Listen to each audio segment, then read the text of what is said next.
Thames is really stunning. Thames is stunning, bro. I mean, just saw her look from the BET Awards show, and it's just damn beautiful woman, stunning. Feel like every time I see her, it's definitely like, wow, this woman is stunning. This woman is stunning. So it just makes me wish that I loved her music more. Honestly, yeah, I feel like I wish sometimes I'm just like, I wish I really loved her music.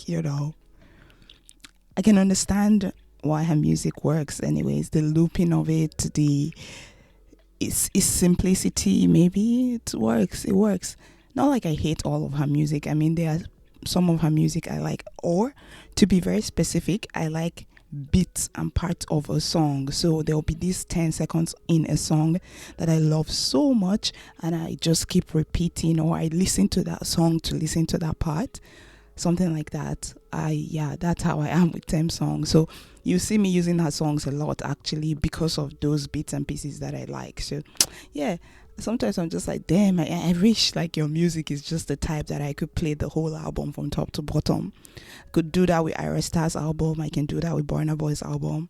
But Thames, but she's stunning. She is stunning. And I'm not saying she's stunning in the beautiful gowns type of way, but her gowns are really pretty. So yeah, she got that for real. I mean, I was going through X right now, and I saw that she did an interview where people were trying to be disrespectful or just really uncouth. I mean, they were asking her about this Nigerian goalkeeper that's trending because he's so tall and handsome and all of that.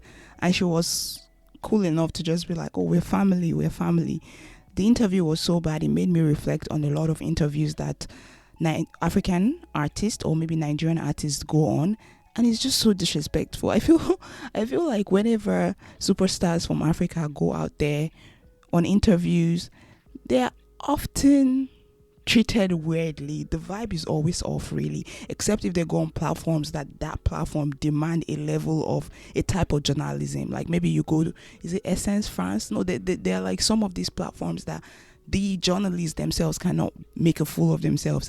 On those kind of platforms, there's a template that they have to follow, so they follow those kind of templates, and they interview those artists. Even in French, I've seen a lot of good French interviews that they'll go on. It's good. They follow the template. But when it's freestyling, they are usually weird with African people. And most on like this platform, maybe they go on the breakfast show. Or they go on, I don't know, Angela Yee's podcast. It's just weird energy. They act like they are not comfortable with African people. And these are African Americans, or should I say Black Americans. They act like they are not super comfortable. They act like they are not knowledgeable enough. And when somebody will say something or say a word and be like, I hope I'm pronouncing that correctly. Bro, just learn how to pronounce it correctly and pronounce it correctly. I mean, for me, I'm the kind of person that if I pronounce lasagna wrong, for example, I'll be like, or even if I knew how to pronounce it correctly, I'll pronounce it wrong just cause. But then if you want to pronounce an African person's name, you have to pronounce it correctly. You all will pronounce all these things, correctly. But when it comes to African people's names or something, you forget them, or you feign ignorance, or you act like, oh, this is not my debt, I don't want to be disrespectful to African people, but this is not like my debt. So like, bro, like, shut up. You need to learn, right? If it's not your debt, then don't do the interview. If it's something you can't do, please go home. I don't know, read a book or something. Damn, it's kind of embarrassing. But Afrobeat artists, they are the I wanted to say lowest self-esteem type of people. Maybe I don't know how to put it, but they don't. Yeah, people. There's a lot of justification for why they prefer to go on. Live abroad or live in Los Angeles or somewhere outside of Lagos, because if you're there, in fact, you could stay in those places, start an account, and it's going to blow up because of the region you put there. If you're living there, or you're living in London, or you're living in these places, it attracts a different type of should I say capital for you, whether it's social capital, whether it's like cultural capital, even from Nigerians or from Africans themselves. You could be in LA and you'll be singing about all of your I don't even remember these areas. You'll be thinking about how your life was like in Lagos or Ibadan or somewhere. Okay, this is high shade for Ashake. You can be thinking about it. You in fact you don't even need to speak sing in English nowadays. You can sing in Yoruba, and you're living there. You're showing your lifestyle there. So people over in Nigeria would be like funny, like looking out what you're doing, seeing the lifestyle, and being so like, oh my gosh, this is amazing. He's not losing himself. He's still singing about Yoruba. He's still singing in Yoruba. He's still doing all of those things. But he lives in LA. He dresses like he's a D-list hip hop star, whatever. Not D-list. He's coming up these days. No, Ashake is looking good. I can't lie. I mean, I listen to Ashake. Oh, this is no shade. This is just the thing is for me. Nobody's safe. I can't talk about anybody. I can't criticize anybody really. Like, except if I just feel I like this person and I don't care, good or bad. I like them and I ride with them, but I know that what they're doing is wrong. That kind of thing. If it's not that, everybody's really like open meat. I don't know. So yeah, it's just so annoying the way people act. Like this interview that I'm talking about with Thames, the lady was trying to talk about this guy. Is it my me too? I don't know his name because I'm not the one interviewing Thames. If I wanted to throw a question at someone, is it Maduke? There's this Nigerian goalkeeper. I think everybody who's listening might know, but yeah, she wanted to say his name. She didn't know his name, so she kept on saying goalie, goalie, and he's just like, okay, you don't know his name and you wanted to bring it up. There was no need for you to bring it up. It was just weird. It was just like, why do they act like that with African artists or African celebrities, Nigerian celebrities? Which is why people will be like, yeah, Tyler is the one that fits themselves. Even though Tyler is not I don't care. I don't care for. There are many people I don't care for like that. Not like it's not as if I don't listen to her music, but it's just interesting. Okay, it's gonna take me minutes to actually like a person, an artist, and like their art. There are a lot of people like that for me. Before I used to like Burna Boy, him as a person, and then like his art as well. But now he has taken me to a place that there's no going back again. At this point, I'm sorry, bro. I have to put you on the side and put your art on the side. And I'm going to maybe get to a point where I also leave the art alone. I'm sure that maybe Kanye West fans can relate, or Nicki Minaj's fans may be able to relate, or even, yeah, it's kind of hard. It was hard for me. No, not that hard, but I got to the place where I was finally like, yeah, this guy is, yeah. Because many people will tell you, some people will be like, oh yeah, he's confident, and because he's confident, he's cocky. And me, I never thought about it like that. I have this idea or this notion of confidence, right? That I feel I like confidence, but when I hear of confidence, I just feel like confidence is quiet. When I hear people actually now projecting that, oh, this person is confident or this person is not confident, usually they probably sound the same in my mind. When people say, oh, this person is too confident or this person is confident, whenever people said Burna Boy was too confident, it was never a problem to me. But the places where Burna Boy was confident in a way that was cocky, I felt like there was a gap between who he was and who he was projecting to be. So usually when there's no knowledge there, then you see the emptiness, and then you'll be like, oh, it comes off weird, right? But when people have the knowledge and they just speak the knowledge and they stick to what they know, and they say what they know, I do not usually see that as cocky or see that as problematic. And usually I do not even see that as a thing that you even point as a characteristic in a way. Like, I like confidence, but like many people, to me, the way people speak about confidence is usually very not it. Even when I see people say, oh, what's your type? Something like that. And people are like, oh, I like a confident man, or I like a confident woman. I don't hear a lot of I like a confident woman. But let's say I like a confident man, and then a man just walks in and he's like, hey, hello, my name is this and that. And they're like, oh, you're so confident. It's like, bro, he just spoke 2 minutes. If you like the voice, if you like that type of voice, just say you like the voice.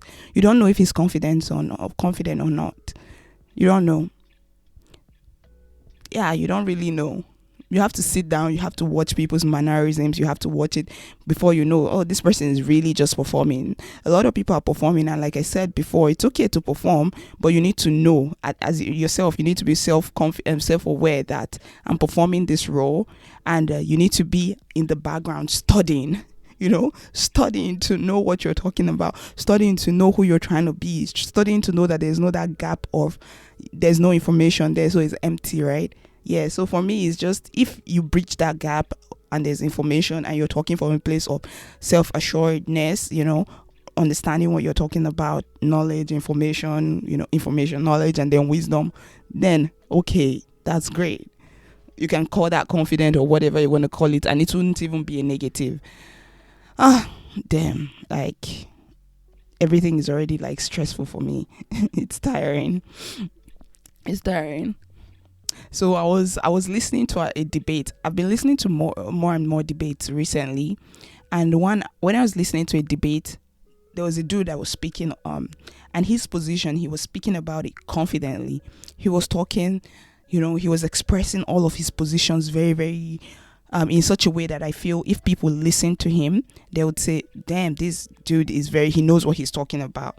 Usually there are some people that have that kind of effect, right? That when they speak, because of how they speak, they know exactly when to stop, to pause. They know exactly when to repeat themselves. Then you think that this person know what they're saying. But what he was saying the whole time was rubbish. In fact, the rubbish was so rubbish that he was giving out punchlines with every rubbish that he was saying, that the people that he was talking to were not able to respond to him, even though they knew that his position was wrong. Like, they knew that his position was wrong, but because he was giving such misinformation that time after time, like sentence after sentence, it was misinformation. Now the people that were talking to him would now be wondering, where do I start to deconstruct? Like, where do I start to say this is wrong? Because every single thing this dude is saying is wrong. But he had the tone of the kind of tone that when we listen to, we think this is intelligent.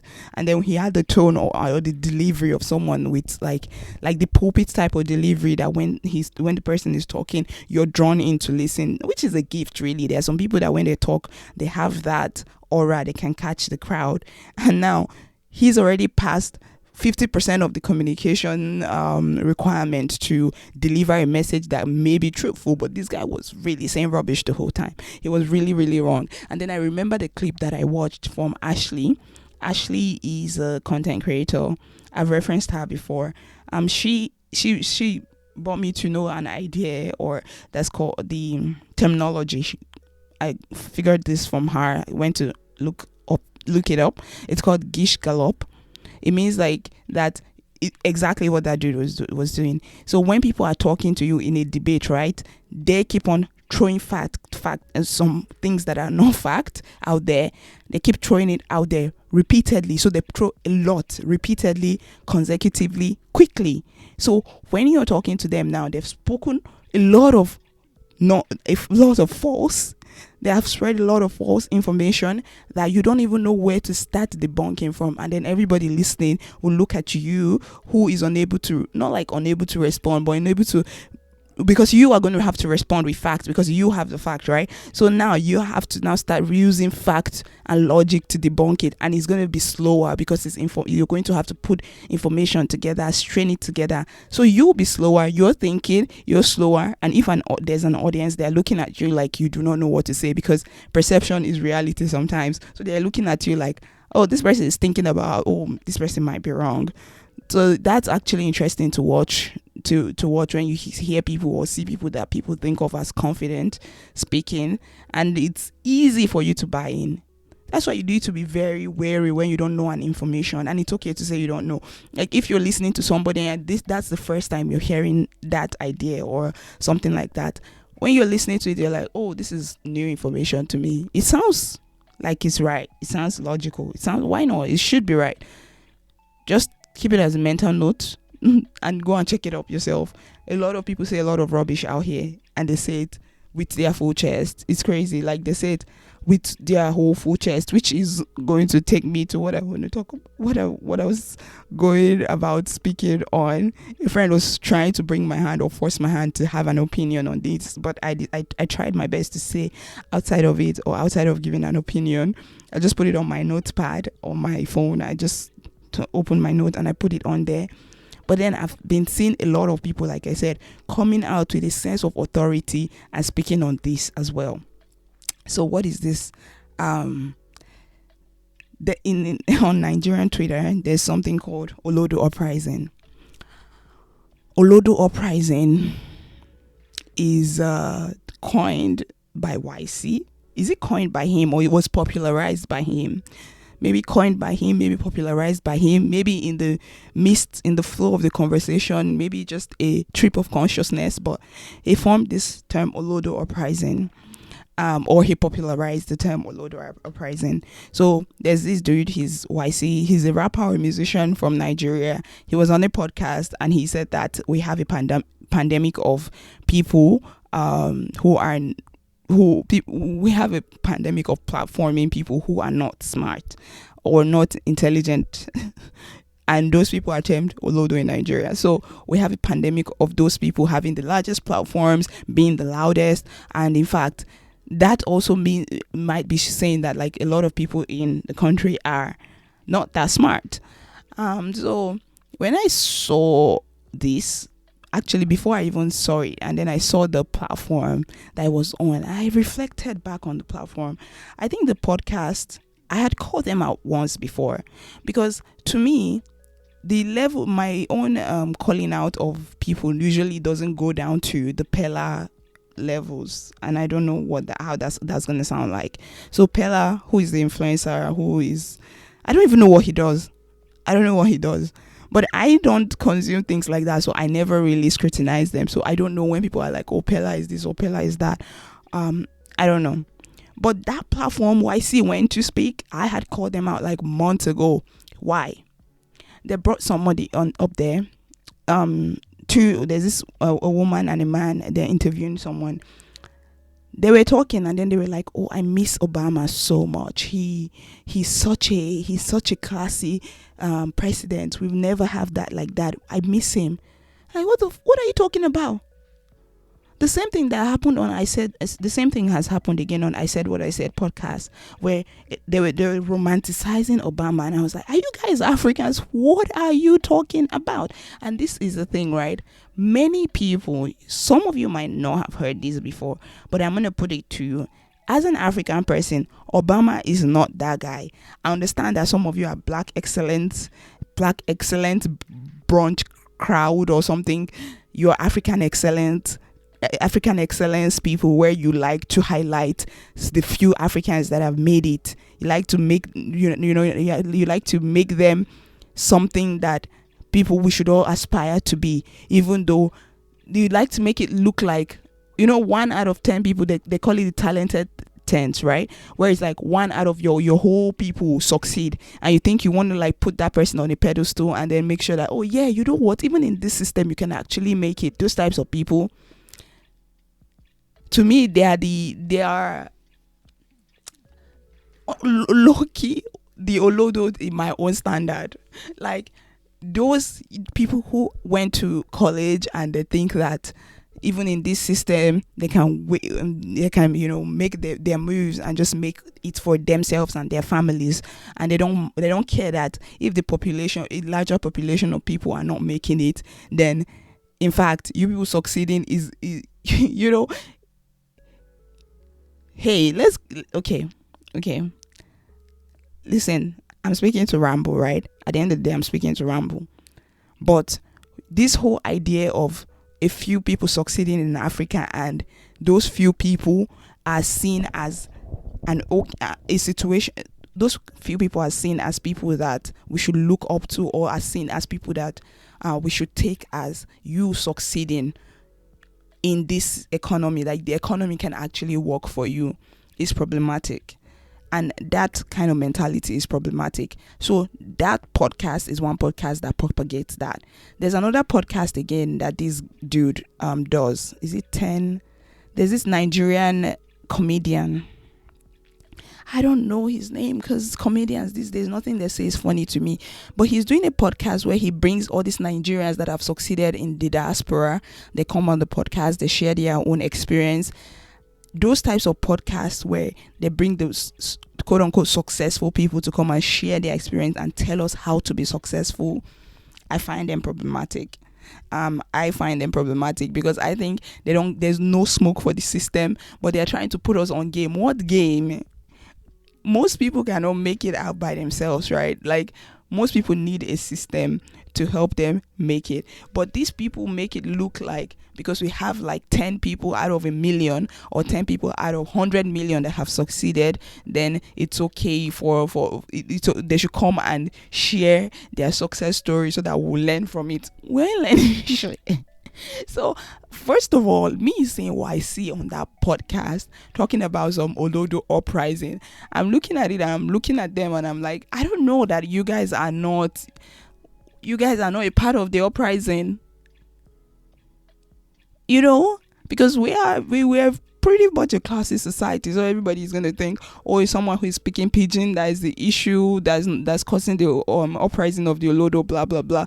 But me, I look at you people, all of you with this yours, like all of you who have a platform to be the sole contributors. No, not soul. Not soul. You're not even one, you're not two. So sorry, my bad. You're not one, you're not two, you're not three. Maybe 10.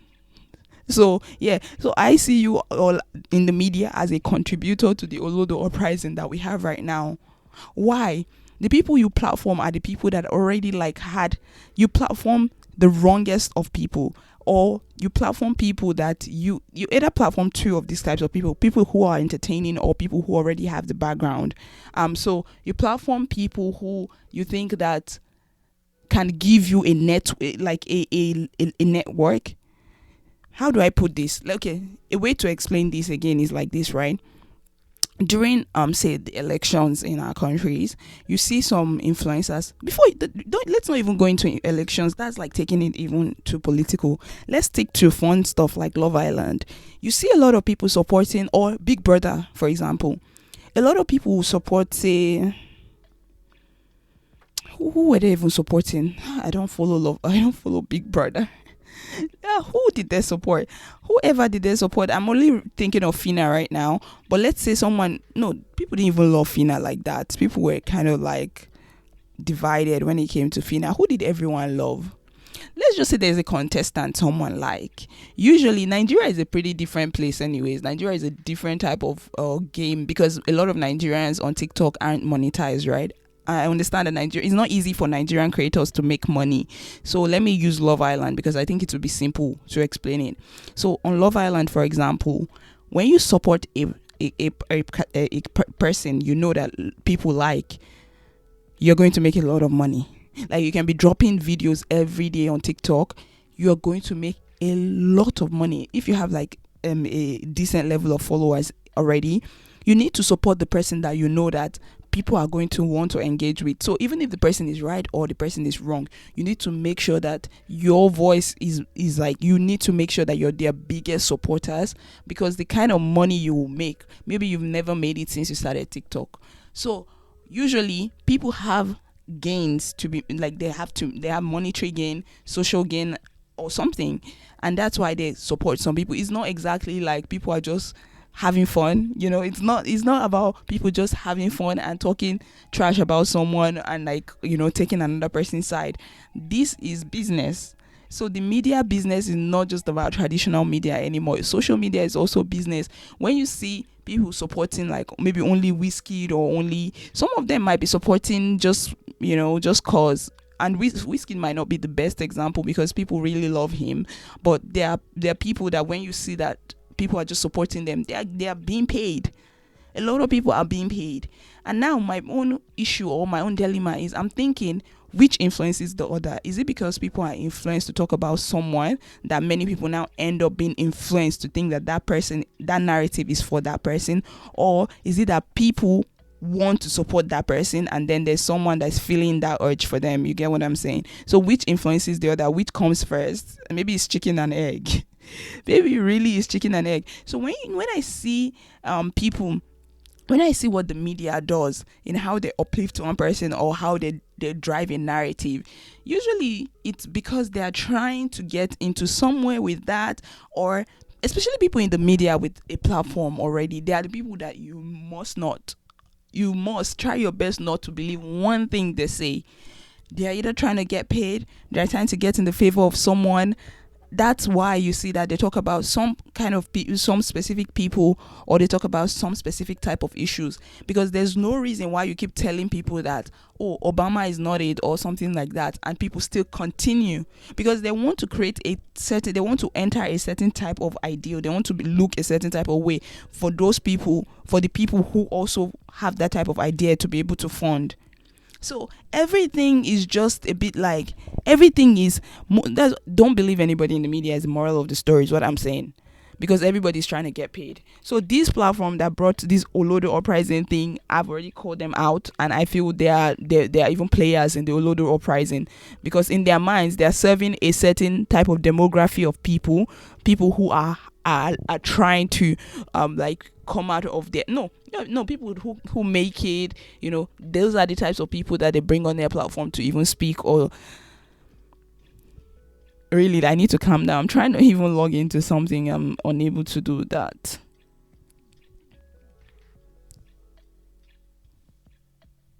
Okay, so now the question is there actually Olodo Uprising or not? Statistics have showed that there there is a Olodo Uprising, yeah, but a lot of people have said that it's not like the problem is the cause of the failures of infrastructure, right? So Jam has reduced their score, right? All of those things is just indicating that yes, there is indeed a Olodo Uprising. Maybe in the way people even interact, or when you're talking to people.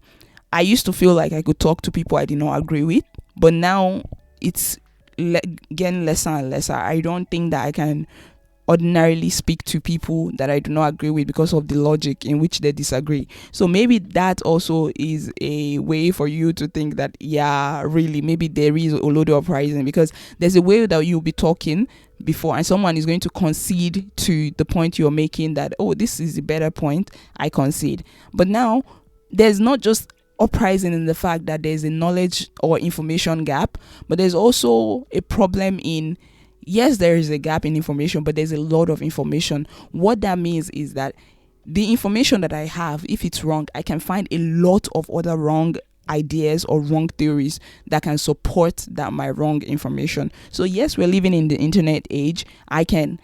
We're living in the internet age, right? But just because we're living in the internet age and we have a lot of information, now we even have AI, we have a lot of tools, does not mean that I will search for things that are actually now going to be fact.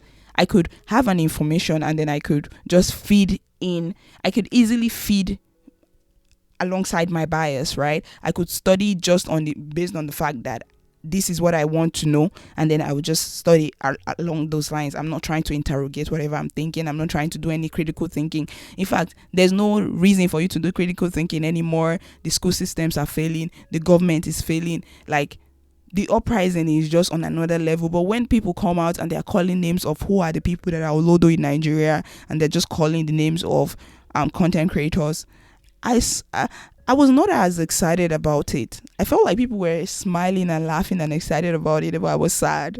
I was like, I don't find fun in this. I don't find the funny in this. It's not funny to me. But when people said Olodo Uprising, ha ha ha, there's indeed an Olodo Uprising, I just could not laugh alongside with people because it was saddening. I was just like, oh damn, we're never going to get out of this shit. We're never getting out of this, because there's no attempt to do anything to solve it. There's nothing that is coming to that looks like something that is going to save our people. There's nothing, absolutely nothing. The people are waiting to be told what to do. And me, I always tell people, when I'm in an argument with people, or when I'm in a debate or in a conversation with people, I'll tell them, you all know exactly what to do to end this. And people will say, well, what do you mean? I say, do you want me to say the thing? You want me to say the thing even if it's not politically correct? Even if when I say the thing, you're going to pretend like it's not the thing? We all know how to end this, but you don't want to end it. So there's no one coming to save anybody from the Olodo Uprising. And for me, I think that the children have to be saved. Even if there's nobody coming to save us, but I think that there should still be enough people that are still going to be able to save the children. I don't know how they'll do it. People are putting it on AI, but this is not see, at a point people need to calm down from their high horses and just tap into the fact that there's a problem that needs to be solved, and they want to solve it by any means necessary, right? Now, the children are being, for when I see Nigerian kids these days, the determinant of if they are going to good schools would be if they are speaking accent. If a kid come out here and sing and speak English and they're speaking in some American accent, people will be like, oh damn, your parent is putting you in a private school, you must be a rich kid. Now I feel that's the measure of intelligence at this point. How kids speak, are using proper grammar. It's also always been like that. Even when we're kids, we're doing phonetics, right? But I just feel like it has gotten to a level where there's no depth in everything. Everything is substance. It's just like surface level stuff. And now it's also the thing is also that people are being awarded for not being smart. Sometimes it's like when you speak about something and you speak about it in a way that is smart, because the way Nigerians learn English is really in the old school British way, that some terms come to us, some words, some words come to us, some vocabulary come to us that other people only see when they're reading books, but we speak it. We speak those words, right? So for us, those things are okay too. If you learn something, you should be able to practice what you learn. So even though as a person, as an African, I'm a pro English person, I try to keep my accent in every room that I go to. But when I speak in my clear African accent, people keep on saying, huh? And then you have to like say, okay, what I'm saying is, and they're like, oh, what you're saying is, yeah, what I'm saying is, this is so you have to kind of like do that tweak. Sometimes you could switch to benefit people. And I usually would not worry about it if I'm doing it to someone who English is not their first language. But if English is your first language, I'm going to speak to you, and if you don't understand, that's on you. But then I'm looking at the way that education is going right now, and that everybody's like, oh, our curriculum is a problem, blah blah blah.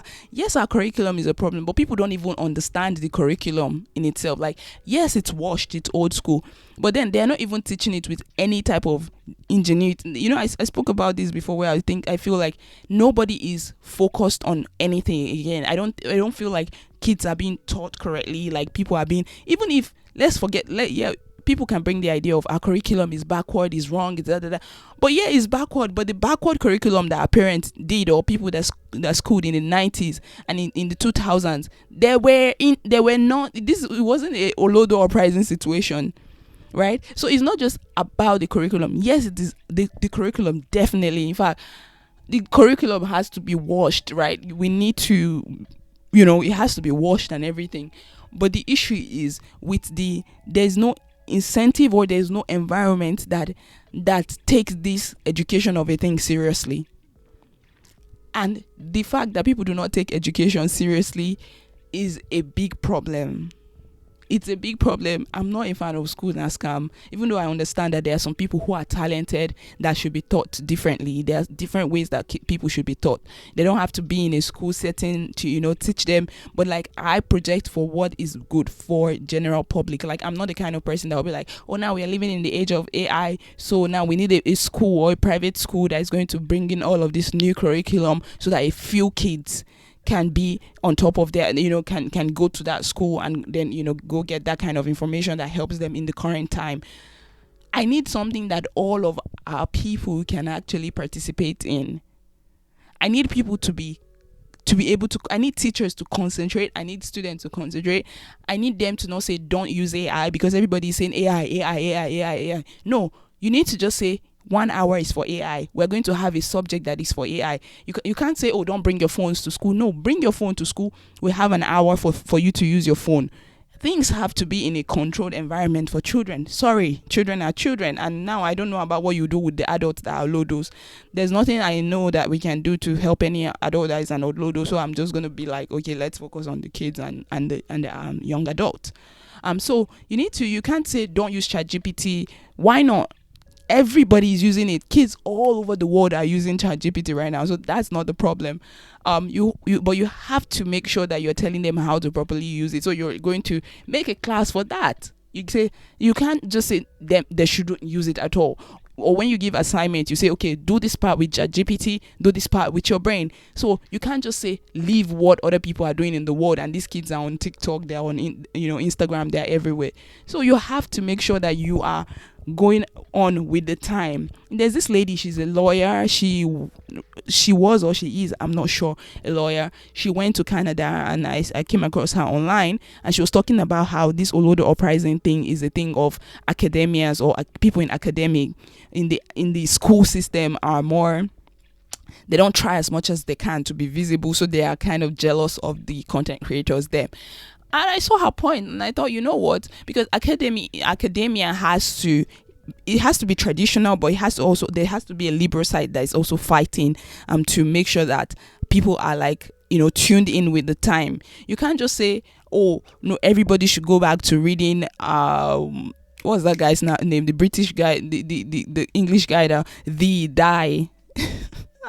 Olodo Uprising is removing him from my head, or is it my ancestors?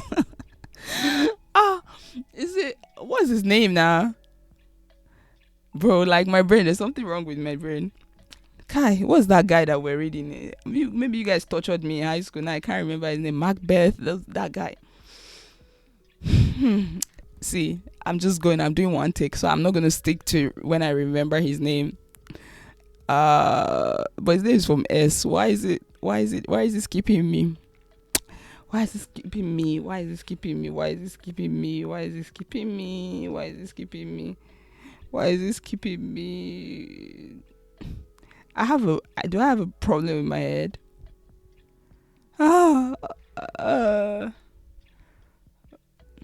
Shakespeare. Because I want Shakespeare. Yeah. So they don't have to read Shakespeare, but if they read it as this is how English used to be, or this is how people used to write in those times, then yeah. So you can do William Shakespeare. It doesn't mean you have to come out and talk like times have changed, right? So, but you don't have to restrict people. You just give a class and a time for everything, so that people can do well with it. The same way parents don't have to say, oh, never use it, even though the people who produce this don't allow their children to use it for real. But you can schedule it and make sure it works. I just feel like people don't just care. They don't pay enough attention to trying to train people. They need to train. There's nothing that can be left to vibes. You know how I am a firm believer in children have to be trained seriously. You have to put them in sport. You have to put them in I don't want to say music, but you have to put them in different things for them to discover themselves. So you have to discover themselves, help them with their cognition and everything like that. So that's the main way that you can help kids. For the adults who are the Olodos, I don't have anything for adults who are Olodos. Okay, if I want to try, let me try. Adults, don't be followers. You post follow is the reason that a lot of things are problematic. You see that you're just followers. It's like people don't have backbones. People don't know what they want to do. Like, they wait for someone to say they like something, and then they're like, oh, I like this thing. I think that follower mentality is one of the big reasons why people are also Olodos in this day and time. Outside of the fact that infrastructure, where I'm putting a lot of systemic thing aside, so I don't go into discussing politics, because politics really, when I start discussing it, it upset me seriously. And I'm not an anti-politics type of person. I don't talk about, no, politics actually I do. But I'm trying to just keep it to individual, like people, normies, humans, all of us. Like, that's what I'm trying to say. Stop being a follower. Stop being too much of a follower. You need to learn to question things. A lot of people are followers. In what they believe in what they think is right. They never question anything. They're just like are following every other person. People are telling you, oh, when you are this, when you're 20, this is what you should be doing. Nowadays, people just think, oh, yeah, all of you should be supporting this person. They'll support. All of you jump on this bandwagon and be a fan of this person. You're a fan of this person. It's like you don't have your own brain. I think that's one of the biggest thing that causes this, because you should be able to look at the landscape of things and look at it and think, I don't like what you guys like. I don't like it. I want to like something else. When you like something else, you're going to want to be interested in researching that thing. And I'm speaking about this. Yeah, I don't like it as well, really. I don't like it. Anyways, it's just interesting, the conversation. But is there an Olodo uprising? Probably, yeah, maybe, yeah. There is actually. There is. But you see, all of the people who are claiming not to be the Olodos, people are one of the biggest Olodos that we have. All of these people that have gone to school and have degrees, the Olodo and their own Olodo is on a different level. And I just feel like people don't want to call, people are unable to even call them out, because I don't know if they don't have the knowledge enough, or people are just saving faces, or they're not seeing it. I say only a few people I can take seriously in the Nigerian media landscape, not just Nigerian media landscape. A huge number of people that make no sense to me, that really are share Olodos. When they start discussing economics, when they start discussing politics, they are Olodos. Yeah? But I guess it's very easy to point out the content creators that aren't. Or that, sorry, that aren't. No, it's easier to point out the content creators that don't speak like you, don't have the degrees that you have. But at the end of the day, all of you will go to the ballot and vote the same person. I don't know what differentiates you and them.